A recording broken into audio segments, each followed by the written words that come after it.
There is a subtle trap on the spiritual path that looks like awakening, but it is actually the ego.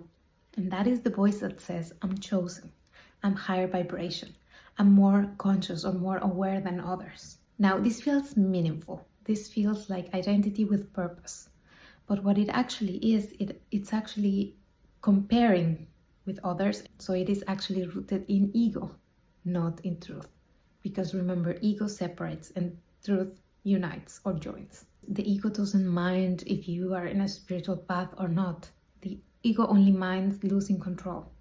So it adapts, it changes, and it sees your new perspective and maybe it merges into something different.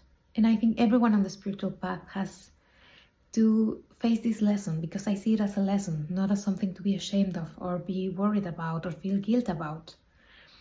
The problem is when we identify with it, because the belief that we are chosen or that we are more aware depends on the belief that others are not. And that's not truth. So how do we step out of the spiritual ego? First, we become consciously aware of it.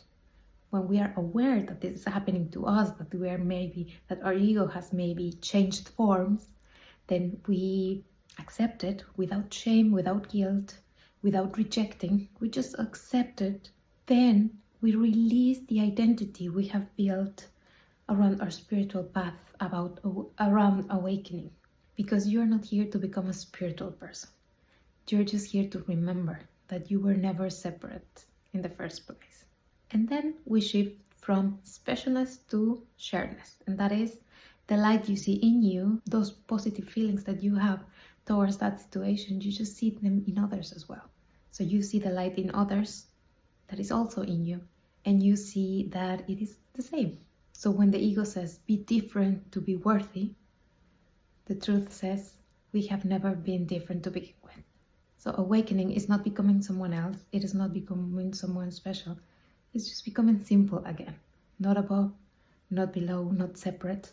Just aware of that has always been whole.